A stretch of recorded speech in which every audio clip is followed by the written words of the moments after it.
하나님 우리에게 주신 말씀은 예레미야서 50장 1절에서 10절까지 말씀입니다. 예레미야서 50장 1절에서 10절까지 말씀 우리 한 절씩 교독합니다. 여호와께서 선지자 예레미야에게 바벨론과 갈대아 사람의 땅에 대하여 하신 말씀이라. 너희는 나라들 가운데에 전파하라. 공파하라. 깃발을 세우라. 숨김이 없이 공파하여 이르라. 바벨론이 함락되고 벨이 수치를 당하며 모르닥이 부스러지며 그 신상들은 수치를 당하며 우상들은 부스러진다 하라. 이는 한 나라가 북쪽에서 나와서 그를 쳐서 그 땅으로 황폐하게 하여 그 가운데에 사는 자가 없게 할 것임이라. 사람이나 짐승이 다 도망할 것임이니라. 여호와의 말씀이니라. 그날 그때에 이스라엘 자손이 돌아오며 유다 자손도 함께 돌아오되 그들이 울면서 그 길을 가며 그의 하나님 여호와께 구할 것이며 그들이 그 얼굴을 시온으로 향하여 그 길을 물으며 말하기를 너희는 오라 잊을 수 없는 영원한 언약으로 여호와와 연합하라 하리라. 내 백성은 잃어버린 양떼로다. 그 목자들이 그들을 곁길로 가게 하여 산으로 돌이키게 하였으므로 그들이 산에서 언덕으로 돌아다니며 쉴 곳을 잊었도다. 그들을 만나는 자들은 그들을 삼키며 그의 대적은 말하기를 그들이 여호와 곧 의로운 처소시며 그의 조상들의 소망이신 여호와께 범죄하였음인즉 우리는 무죄하다 하였느니라. 너희는 바벨론 가운데에서 도망하라. 갈대아 사람의 땅에서 나오라. 양떼에 앞서가는 숫 염소같이 하라. 보라 내가 큰 민족의 무리를 북쪽에서 올라오게 하여 바벨론을 대항하게 하리니 그들이 대열을 버리고 쳐서 정복할 것이라. 그들의 화살은 노련한 용사의 화살 같아서 허공을 치지 아니하리라. 갈대아가 약탈을 당할 것이라. 그를 약탈하는 자마다 만족하리라. 여호와의 말씀이니라. 아멘. 네, 여름 수련회가 이제 마무리되어 가고 있습니다. 주일학교마다 정해진 날에 하나님을 함께 예배하고 또 함께 전도하고 사역하고 이러한 시간들을 주의 은혜 가운데 마무리하게 됩니다. 지난주 주일에서 수요일까지 저는 청년들과 함께 수련회를 다녀왔습니다. 운전자로 참석하였습니다. 그리고 청년들과 함께 시간을 보내면서 차 안에서 또 함께 예배하고 또 교제하고 또 전도하고 또 함께 이런저런 이야기들 나누는 시간을 가졌습니다. 이 동안은 차 안에서 그리고 숙소에서 또 바닷가에서 바다를 바라보면서 하나님 안에서 청년들과 대화하는 시간들을 가지게 됩니다. 아주 자연스러운 시간들이었습니다. 보통 교회 와서 이제 저와 뭐 상담을 합시다라는 청년들은 뭔가 큰 문제를 가지고 어려움을 가지고 고민을 가지고 찾아와서 1시간, 2시간 이렇게 함께 상담을 하게 되는데요. 그런 시간이 아니라 너무나도 자연스럽게 그냥 본인의 마음에 있는 이야기들, 진로에 대한 고민들, 또 어제까지 이어진 시간들을 보면 연애에 대한 고민들까지 이렇게 서로 이야기하고 대화 나누면서 하나님께서 우리에게 주시는 마음이 무엇인가, 또 하나님은 무엇을 원하실까 함께 기도하는 마음으로 함께 이런 시간들을 나누었습니다. 목회자에게 있어서 이 상담이라는 영역은 한 사역의 이 형태인데요. 이 상담이라는 것이 어려운 이유가 있습니다. 왜 어렵냐면요. 하나님께서 이 사람을 향한 어떤 말씀과 마음을 주시는가를 목회자는 또 하나님 안에서 잘 분별해야 하고 그것을 또 전달해야 하기 때문입니다. 그런데 때로는 하나님께서 주신 말씀과 마음이 있어도 제가 전달하지 않을 때가 있습니다. 그 이유는 무엇이냐면 그 사람이 아직 그 말씀과 마음을 받을 만한 상태가 아닐 때 제가 그것을 조금 연기한다든지 또 기도하면서 그 타이밍을 기다리는 때가 있다라는 것이죠. 근데 목회자만 상담을 하는 것이 아닙니다. 여러분도 삶 가운데 일상 가운데 수많은 상담들을 하고 계십니다. 목사님 저는 상담을 전공하지 않았는데요. 목사님 누군가 저를 찾아와서 무언가를 묻지는 않는데요. 그렇지 않아요. 우리가 자녀들이 늘 누구에게 물어요? 부모에게 묻는 겁니다. 엄마 이건 어떻게 해야 돼요? 아빠 이건 어떻게 할까요? 할아버지 할머니 이건 어떻게 생각하세요? 우리가 그 위치에 있다라는 거예요. 또 셀 리더들은 어떻습니까? 셀원들이 늘 질문합니다. 집사님, 권사님, 장로님, 제 삶에 이런 문제들이 있는데요. 우리 가족 안에 이런 문제들이 있는데요. 어떻게 하면 좋을까요? 기도해 주세요. 여러분 이것 또한 상담의 한 형태다라는 거죠. 학교에서 뭐 후배들이 또 선배에게 친구끼리 여러 가지 질문들을 하고 또 서로 이야기하며 하나님의 뜻이 무엇인가를 알아가는 그 과정들이 우리 안에 있다라는 겁니다.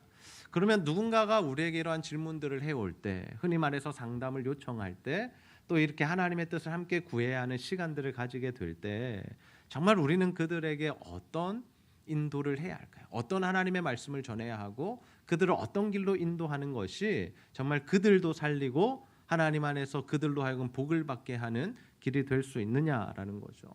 오늘 우리가 이 바벨론의 멸망에 대한 말씀을 살펴보면서 하나님께서 우리에게 요구하시는 바가 무엇인지를 함께 나누는 시간을 가지기 원하는데요. 하나님께서 이 열방들에 대한 신탁을 하십니다. 여러 나라들에 대해서 말씀하시면서 그 나라가 왜 망하는지, 어떤 어려움을 당하게 될 것인지를 하나님께서 말씀해 주시죠. 그런데 그 말씀 가운데 항상 누구와 연관돼서 말씀하시냐면 이스라엘 유다와 연관돼서 말씀하시더라라는 거예요. 그러니 하나님은 열방의 하나님이시지만 온 우주를 통치하시는 하나님이시지만 그 가운데 누구를 향한 마음이 크시다라는 거예요. 이스라엘 하나님의 백성을 향한 마음이 크시다라는 거죠. 먼저 하나님은 바벨론이 함락될 것이다라고 말씀하십니다. 우리 50장 2절 말씀 함께 한번 읽어보겠습니다. 시작. 너희는 나라들 가운데에 전파하라, 공포하라, 깃발을 세우라, 숨김이 없이 공포하여 이르라.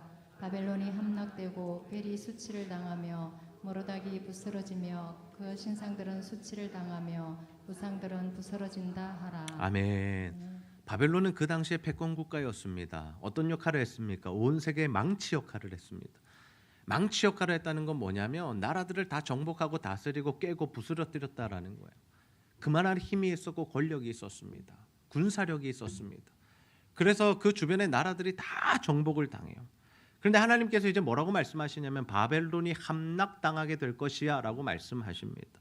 그들이 섬기는 모르닥, 다시 말해서 마루둑이라는 그 신을 하나님께서 무너뜨리시고 수치를 당하게 하시고 그 신전이 부끄러움을 당하게 하시겠다라고 말씀하십니다. 그리고 하나님은 이 바벨론을 무너뜨리시기 위해서 한 나라를 세우시는데 그 나라가 누구입니까? 바로 페르시아라는 나라입니다. 그들이 다시 열강의 강국으로 세워지고 그들이 패권 국가가 되어서 또 그 열방을 다스리는 그러한 시대가 오게 하시겠다라는 거죠. 그러면 이 바벨론이 망하는 것, 물론 바벨론은 교만해서 망하게 되는데요. 이 바벨론이 망하는 것과 이스라엘과는 어떤 연관이 있느냐라는 거죠. 무슨 상관이 있느냐라는 거죠. 그 나라가 망하는 것과 하나님의 백성들과 상관이 어떤 상관이 있느냐를 우리가 볼 수 있어야 합니다. 50장 4절에서 5절 말씀해 보시면 이런 말씀이 기록되어 있어요. 여호와의 말씀이니라 그날 그때에 이스라엘 자손이 돌아오며 유다 자손도 함께 돌아오되. 누가 돌아온다고요? 이스라엘과 유다가 돌아온다라는 거죠. 바벨론이 망할 때 하나님의 백성들이 다시 예루살렘으로 돌아오게 된답니다.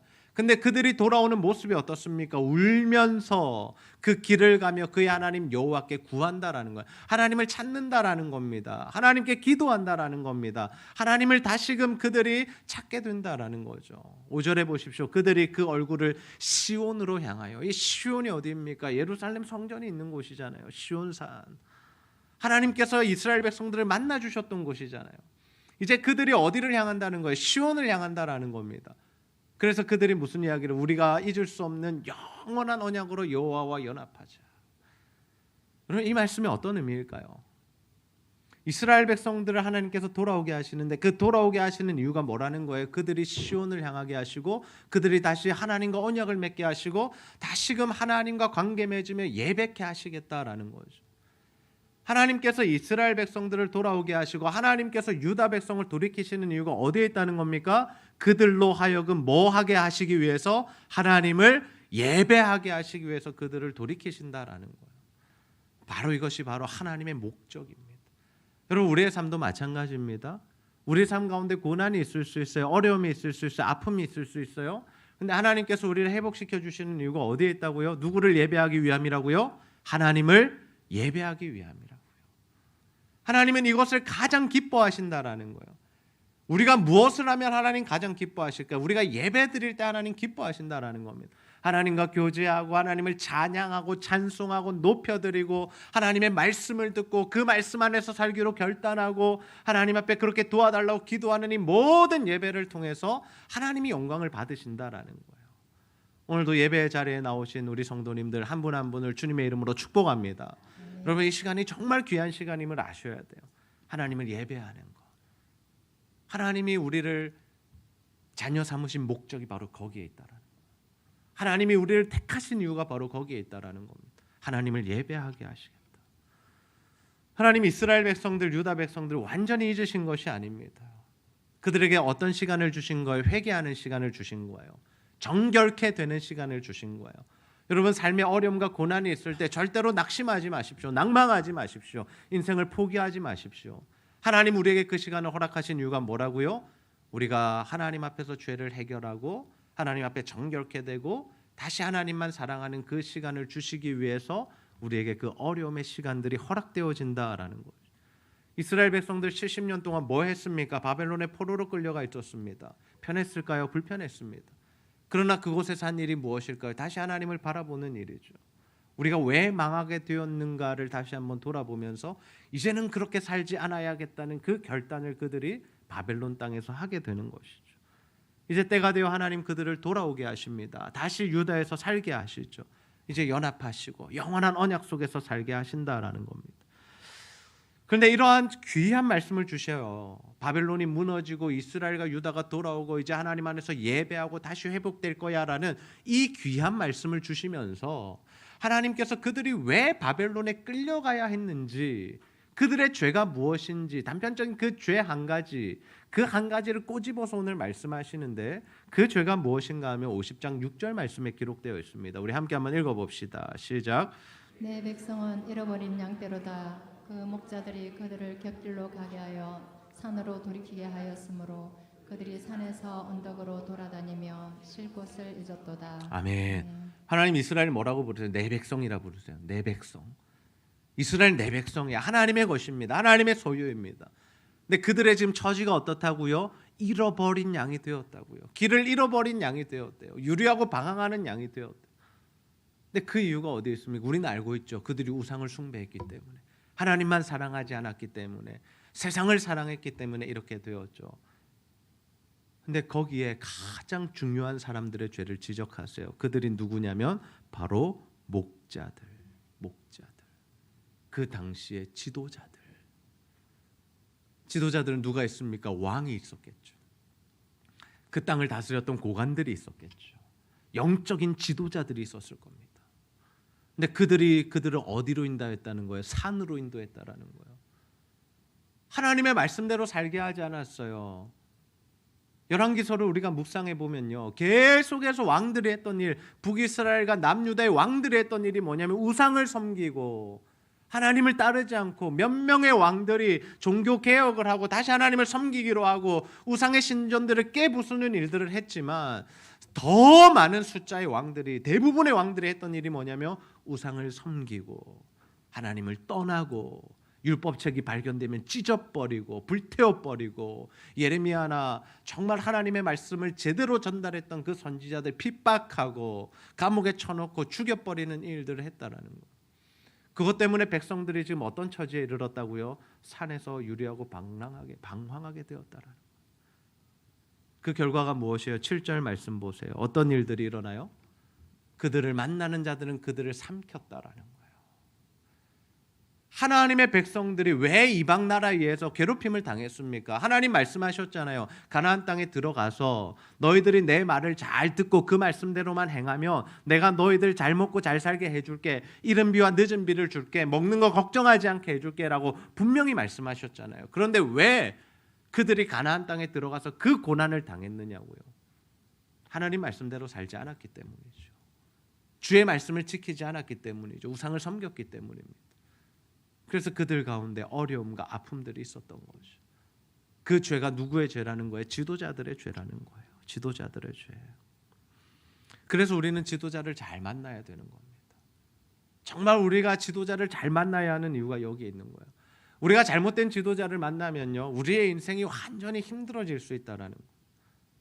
반대로요, 우리가 그런 지도자가 되면요, 다른 사람을 힘들게 할 수 있는 겁니다. 다른 사람을 어려움의 길로, 고난의 길로, 죽음의 길로 인도할 수 있다라는 거예요. 그런 의미에서 지도자가 정말 중요해요. 여러분, 한 나라의 지도자, 대통령, 국회의원, 앞선자들, 그 사람들이 어떤 결정을 하느냐에 따라서 우리가 살아가는 세상이 달라져 버립니다. 법이 바뀌고요. 우리의 삶의 형태가 달라지고요. 우리의 살아가는 이 풍요로운 수준이 달라지게 된다라는 거예요. 지도자가 중요하죠. 교회도 마찬가지 아닐까? 영적인 지도자. 그들이 어떤 결정을 내리고 그들이 정말 하나님 기뻐하시는 길을 가느냐 아니면 탐욕의 길을 가느냐에 따라서 그 교회가 그 안에 속한 모든 성도들이 받게 되는 복이 달라진다라는 겁니다. 이번 청년부 수련회에 이 경남 지역에 오셔서 정말 자신들의 목숨을 바쳤던 호주 선교사님들, 그 선교사님들의 발자취를 우리가 살펴보았습니다. 정말 알지 못하는 나라, 그 나라에 와서 자신의 삶을 드리고 인생을 드리고 또 교육을 시작하고 의료 사업을 시작하고 그래서 여성들과 아이들을 일깨웠던 그 은혜, 그 사람들의 발자취를 통해서 세워진 곳이 바로 이 경남 지방의 교회들이었다라는 거죠. 그런데 그 교회 가운데 선교사들의 그 영향을 받았던 한 주요한 인물이 발생하게 돼요. 그가 누구냐? 주기철 목사님이죠. 손영원 목사님이죠. 그 한 사람으로 인하여서 정말 이 시대적으로 하나님께서 한국 교회를 어떻게 인도해 가시는가 하는 것을 우리가 볼 수 있었습니다. 주기철 목사님 1879년 경남에서 태어나셨더라고요. 웅천이라는 곳에서 태어나셨고 또 학교를 여러 곳 다니고 연희전문대를 들어가셨어요. 상과에 입학하셨는데 안질 때문에 눈이 너무 아파서 1년 만에 중퇴하고 고향으로 내려왔다라고 합니다. 고향에서 평범한 삶을 사셨어요. 교회 다니면서 집사로서의 역할을 감당했다라고 합니다. 그런데 그 당시에 정말 유명한 부흥사가 있었어요. 주님을 뜨겁게 만났던 성령 세례를 받았던 분이 계신데 그분이 누구냐면 김익두라는 목사님이세요. 마산 문창교회에서 그분이 이제 부흥회를 한다는 소식을 듣고 그곳에 참여하게 됩니다. 부흥회를 가서 예배를 드리며 하나님의 말씀을 듣고 기도하는 가운데 주님을 만나게 돼요. 회심을 경험하게 돼요. 주님을 인격적으로 체험하게 돼요. 그러면서 자신이 어떻게 살아가야 할지를 결정하게 됩니다. 그것이 무엇이었냐면 목회자가 되는 것이었습니다. 그래서 평양신학교를 가게 되고 그것을 졸업하고 부산에 와서 처음으로 사역했던 곳이 바로 초량교회입니다. 초량교회에서 사역하시다가 마산 문창교회 부름을 받고 더 어려운 곳으로 가서 목회하겠다 하고 문창교회 가서 목회하고 계셨어요. 수년 동안 목회하시다가 서울에서 또 평양 산정원 교회에서 이 목사님을 콜링하게 됩니다. 여러 시간 기도했습니다. 그런데 하나님께서 또 그를 그곳으로 인도하셔서 그곳에서 목회를 했습니다. 근데 이 산정원 교회에서 받았던 시대적인 도전이 무엇이었냐면 바로 신사참배의 문제였습니다. 일제시대에 그 나라 사람들이 일본 사람들이 우리에게 요구했던 게 뭐냐면 신사를 참배하는 것이었습니다. 자신들이 믿는 신을 우리로 하여금 믿게 만들고 고개 숙이게 만들고 절하게 만들었던 것이죠.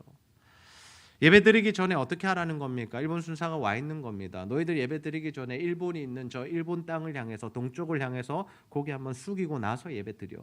그러면 너네 예배드리는 거 허용해 줄게. 라는 것이 교회들에 던져졌던 신사참배의 모습이었어요. 그 당시 수많은 목회자들이 어떻게 합니까? 타협합니다. 정말 힘들었을 겁니다. 각기 사정이 있었을 겁니다. 성도들을 지키기 위한 마음이었을 겁니다. 그러나 그들이 어떤 선택을 했느냐? 그래, 이것은 인사니 예절이니 그냥 인사드리고 예배드리자 해서 신사참배에 동참을 하게 돼요.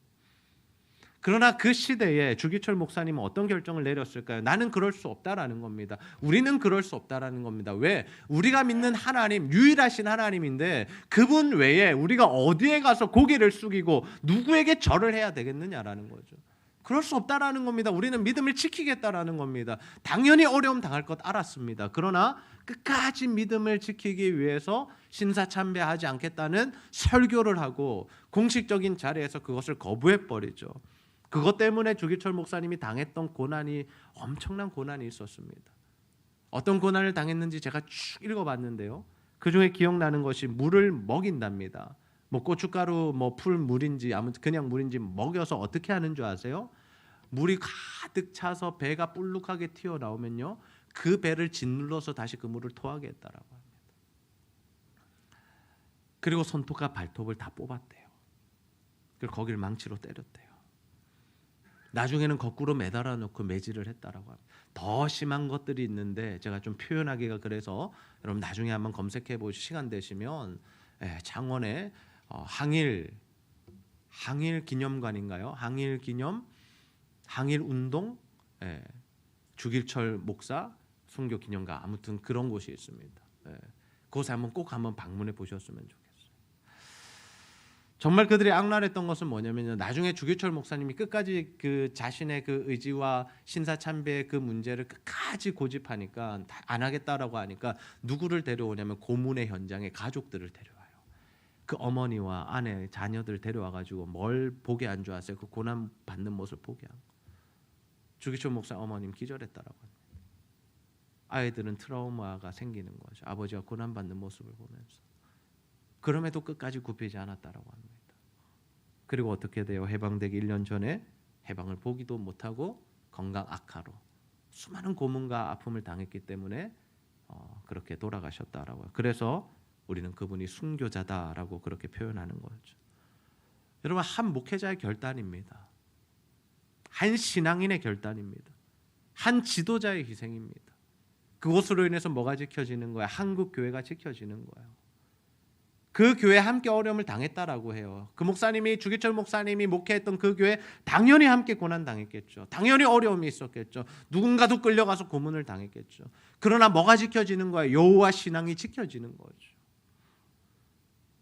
많은 사람들이 신사참배에 동참할 때 정말 여호와 신앙을 지키기 위해서 일사각오의 정신으로 신앙으로 그 믿음을 지켜냈던 사람이 있었기에 지금 우리가 이렇게 자유롭게 하나님을 예배할 수 있고 하나님 앞에 나올 수 있다라는 것이죠. 우리는 과연 어떻습니까?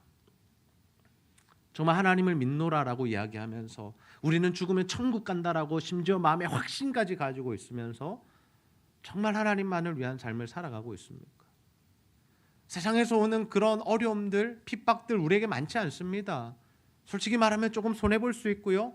조금 이렇게 부끄러울 수 있고요. 그 정도이지. 우리가 이 정도로 고난당하고 아픔당하고 죽임을 당하는 그런 고난도 우리가 당하지 않는다라는 거죠. 그러나 또 하나의 그것이 뭐냐? 사탄의 전략이 뭐냐? 우리를 유혹한다라는 거. 어디로? 세속화의 길로요. 세상을 사랑하게 만들고요. 세상이 주는 유익들을 따라가게 만들고요. 하나님의 법이 아닌 세상의 법으로 살아가게 만들려고 우리를 자꾸 넘어뜨리려고 노력한다라는 거예요. 우리가 하나님을 어떻게 섬기고 있는지, 우리가 어떻게 정말 일상을 살아가고 있는지, 정말 여호와 신앙을 붙들고 살아가고 있는지 하나님이 오늘 이 말씀을 통해서 우리에게 점검하기를 원하신다라는 거죠. 근데 이렇게 살아가는 것이 왜 중요한가 하면요. 그러한 믿음의 삶을 우리가 살아가기로 결단하고 살아갈 때 누가 영향을 받아요? 우리의 다음 세대들이 영향을 받는다라는 거예요. 나의 말 한마디가, 나의 결정 하나가, 나의 행동 하나가 내가 하나님을 어떻게 섬기는지 그것을 누가 다 바라보고 있는 거예요? 우리 자녀들이 바라보고 있어요. 우리 다음 세대들이 바라보고 있어요. 교회에 새로 나오신 분들이 바라보고 있는 거예요. 이 지역 주민들이 바라보고 있는 거예요. 뭘 바라보는 거예요? 진짜 예수를 믿는지, 예수 믿는 삶은 과연 어떤 삶인지, 그래서 저들은 다른지를 보고 있다라는 거죠. 어제 2주간의 방학을 마치고 붕어빵 전도를 다시 시작했습니다. 한 집사님이 이런 간증을 하세요. 우리가 2주 동안 가지 않았는데 그들은 기다리고 있었다고. 그래서 우리가 정말 열심히 가야겠다라는 그 간증을 들으면서 우리 이웃 주민들이 우리를 보고 있는 거예요. 제자들 교회가 뭘 하는지, 어떻게 하는지, 정말 자신들을 사랑하는지.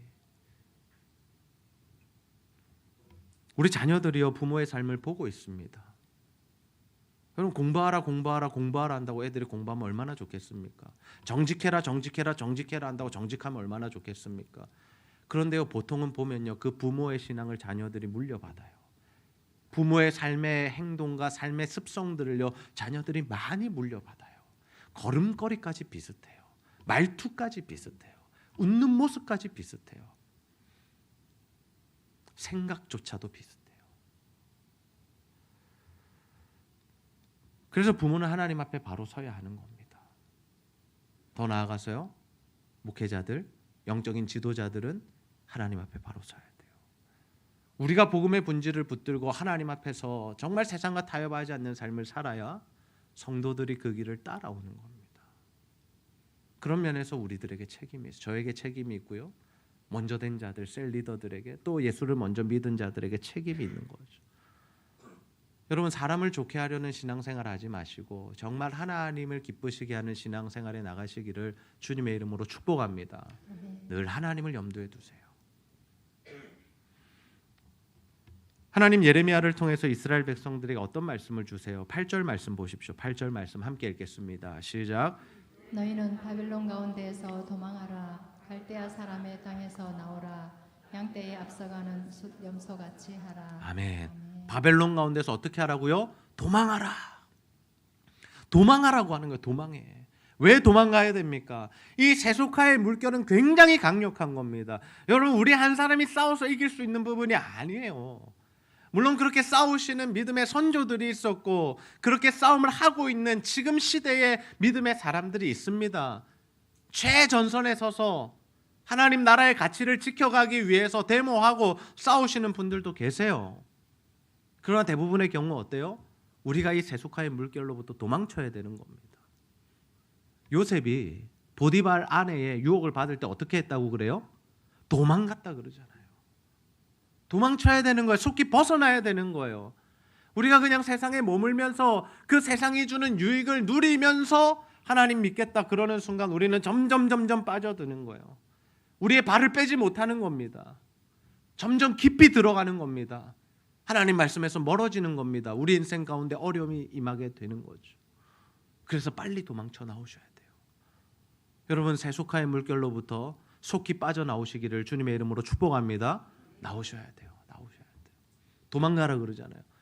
염소들과 양이 섞일 수 없다고 말씀하시듯이 우리는 이 하나님을 믿는 자들은 물론 세상에서 살아가지만 우리는 하나님 나라에 속한 자들이기 때문에 속히 나와서 하나님 나라의 삶을 살아가야 한다라는 거죠. 그 말씀이 신약에서는 어떻게 표현되어 있을까요? 요한복음 14장 6절 말씀입니다.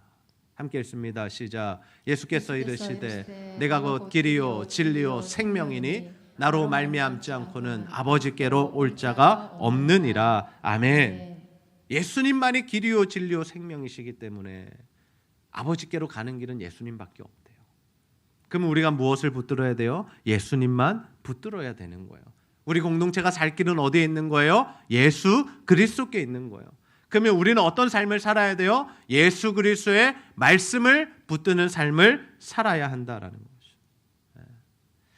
이번 여름 주일학교 여름 수련회가 거의 다 마무리되어 가고 있습니다. 우리가 자녀 다음 세대들에게 물려주어야 할 최고의 선물이 무엇일까요? 그럼 재산을 물려주시겠어요? 안락한 삶을 물려주시겠어요?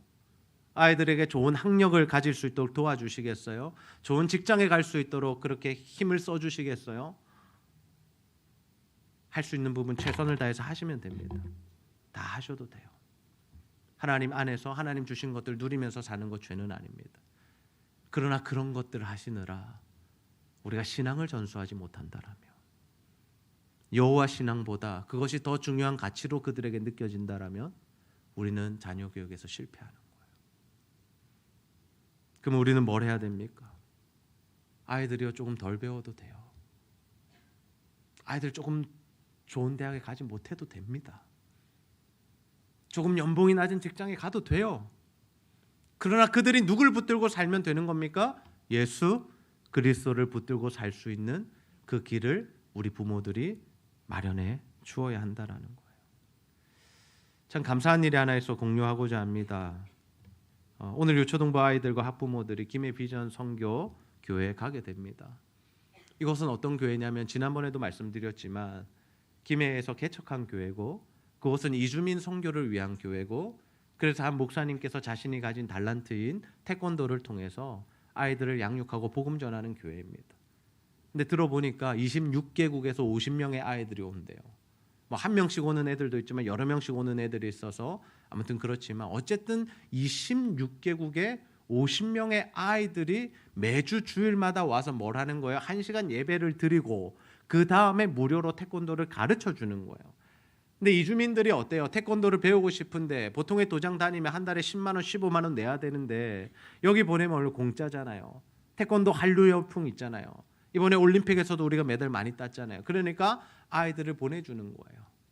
그러면서 저희가 작년 연말에 가서 달란트 잔치를 열어줬습니다. 아이들이 얼마나 기뻐하는지, 예. 그 아이들이 그 달란트 잔치에서 산 물건들을 가지고 간식을 먹고 떡볶이와 콜팝과 또 붕어빵 먹고 돌아가는데 얼마나 기뻐하는지 저는 그것으로 너무 기뻤는데, 그런데 그 목사님, 사역하시는 목사님의 피드백이 무엇이었냐면 이 달란트 잔치를 통해서 엄마 아빠들이 그 교회와 목사님을 신뢰하게 됐다라는 거예요. 더 좋은 마음을 가지게 됐고 아이들을 믿고 맡길 수 있게 되었다라는 거죠. 우리가 해야 할 선교가 바로 그것입니다.